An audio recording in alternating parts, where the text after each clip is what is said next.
Hey everybody, it's LavenderTowne, and today I'm going to be literally drawing the beauty standard from across the ancient world.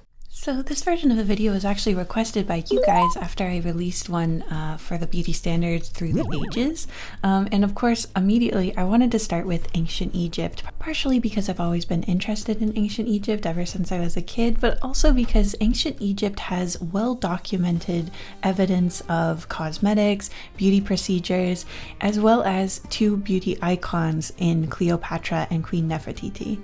So the way that we're going to do this is going to be a little different than my first video, obviously, because I was dealing with more recent eras and I could look at things like advertising. In this one, we're primarily going to be using pieces of art of the time. That can be really, really helpful, especially when there's depictions of like queens or, goddesses, important women who would likely be modeled in a more idealized way. I feel like this tells us a lot about the beauty standard of these ancient civilizations. In the case of ancient Egypt, there's actually a lot of source documents as well. We're kind of lucky because they wrote a lot, and they wrote on stone and papyrus, which a lot of it survived far into the future just because of the durability of these materials, particularly stone tablets. So we actually know a lot about what they would actually do. The eyes were a huge part of beauty in Egypt. Now we know that men and women lined their eyes in ancient Egypt also for practical reasons, like to help shield from that very severe sun, the same way that a football player puts black under their eyes. And also it was believed that it would protect their eyes from disease and dust and things like that. So it was an everyday thing. And when you look at ancient Egyptian art, the eyes really dominate the face. So that's something that I wanted to include over in this like closer headshot of our ancient Egyptian it girl. This iconic bust of Queen Nefertiti is also really helpful, and I referenced it a lot in my drawing. It's very fascinating because you actually can see in CT scans of the statue that when it was originally sculpted, there were signs of aging around her eyes and her mouth, like wrinkles, as well as a bump on the nose, which was smoothed out in the outer layers. This is really fascinating because it does kind of tell you how the statue was sort of photoshopped after the fact, like she got face-tuned essentially. And so I made a perfectly straight nose on our Egyptian it girl. Again, her eyes and her eyebrows are very strong and defined and big on her face. I tried to make her neck long and slender because that was a feature on the bust as well as in a lot of Egyptian art. And there was a time period where Nefertiti was actually alive and in power, called the Amarna style, where there was this brief change in the art style that you see in Egyptian art. I wanted to include a little bit of that, so I gave her kind of the elongated limbs on the full body shot, but I mainly based her body type on like this sculpture where you can see she's kind of like long and slender, with a slightly softer belly, which is something I'm noticing in a lot of ancient depictions of beauty. I don't see a lot of abs or completely flat stomachs. And I depicted her with what was likely a wig. Wigs were really common to wear back then, not only as a beauty accessory, but also as a way to fend off lice and other parasites. A lot of beauty in ancient Egypt was multi-purpose, which I think is really fascinating. Next, we're going to talk about the beauty standard, or the it girl, of the Mayan culture. Now, this one was so fascinating to me because it goes against so much of what we're taught is beautiful now, and I think that that is just really interesting. So the first thing that you notice when you look at Mayan art, and also a Mayan application that they put on the face, I'll talk about that in a second, is the love for a big beaked nose.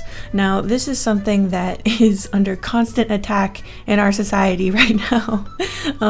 Rhinoplasty before and afters would be horrifying to the Mayans because having like a bumped out beaked nose and a big nose was considered so beautiful for men and women that they would actually make false nose bridges. So if your nose was too small, you could actually wear a appliance that you'd wear on your face that would make your nose look bigger and more arched. On top of that, crossed eyes were considered really beautiful, to the point where people would hang a bead in front of their baby's eyes in the hopes that they would eventually have permanently crossed eyes.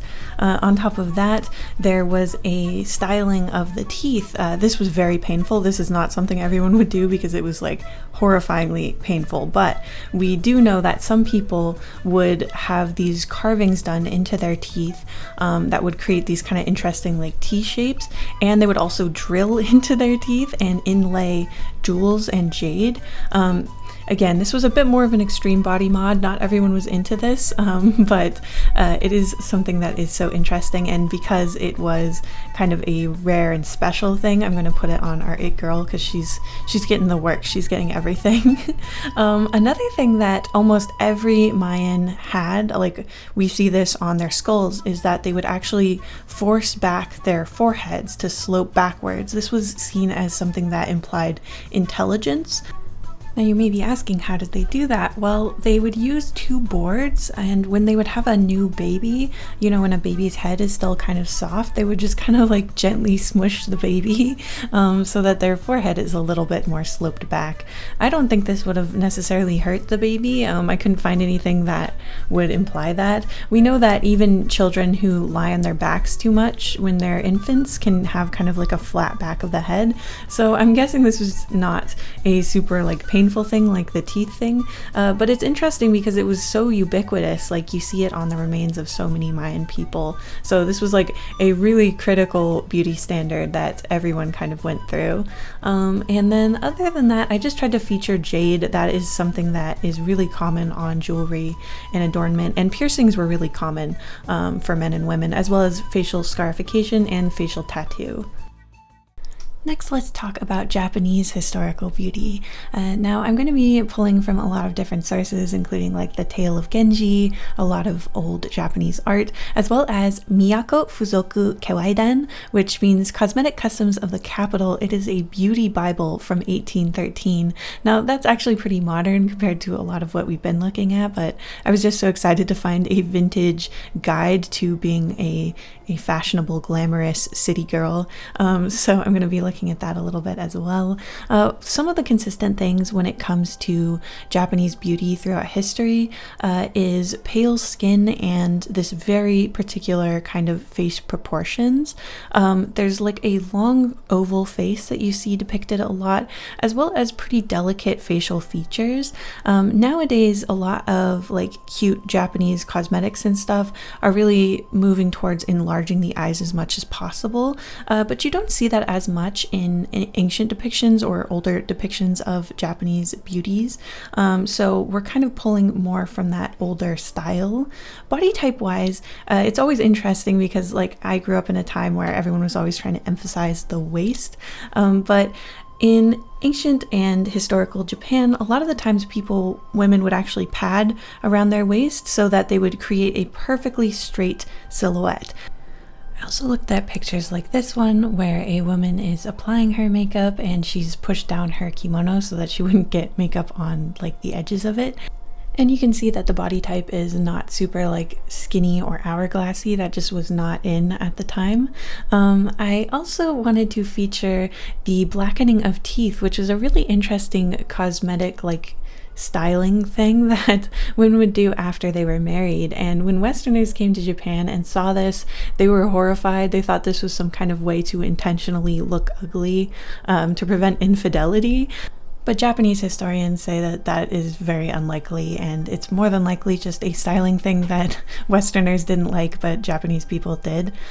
And looking at the historical tradition of black, white, and red and really high contrast being beautifying things, I don't think it's actually that out of line or shocking with the other beauty practices that were popular. I tried to depict her with the very delicate features and the long straight nose, as well as being quite pale even in areas where she doesn't have makeup on. Naturally pale skin was also valued because it implied that you were inside a lot and you were like a rich noble girl who didn't have to work. Next, we're going to talk about the ancient beauty standards in Western Africa, particularly Nigeria. One of the things that I saw early on when I was researching this part of the video that got me so excited about this design was this beautiful crest mask. It's a beautiful maiden mask, and it's depicting the amazing hairstyles that girls would do at their coming of age ceremony. If you want to get inspired for character design, look up like traditional African hairstyles. There are some truly amazing things going on. I honestly got like totally distracted by this. But anyway, I also wanted to feature some other iconic parts of ancient African beauty, particularly facial scarification. I kind of just copied the scars that I saw on some of the statues, as well as there are still people today who still have these marks, including this Nigerian model, so you can see what this looks like in real life. I also wanted to feature a really important beauty aspect that is still really popular today, which is making sure that your skin is really smooth and well moisturized. A lot of the ingredients that we use in lotion today were being used way like hundreds of years ago in Africa, like shea butter for example. So really healthy moisturized skin is part of the beauty standard for sure. Many sculptures of women that I found from around this area really prioritized a fuller figure, particularly with a emphasis on like the hips and the belly and the butt, more of like a pear shape. And there were also a lot of depictions of women with their chests kind of pointing down more or hanging lower, rather than like our push-up bra culture. It's kind of the opposite, particularly in depictions of like the Earth Mother, or any imagery of a goddess or a woman like nursing. There's this sculpture of a queen in Cameroon, which I also used as a reference for the body type. I really love looking at art from different eras and different cultures and seeing different features being kind of idolized or really highly valued. It just really reminds you that like whatever the beauty standards are now, you know, there was probably a time or a place where people valued completely different things, and I think it's a really good like tempering reminder that if you're feeling really upset about not matching the beauty standard currently or in your current place, that all of this is very like societally decided, and it comes and goes. So here are all my international it girls of the ancient world. I hope you guys enjoyed this video. Tell me what you thought of it and if you have any ideas for future videos, and I'll see you guys in the next one.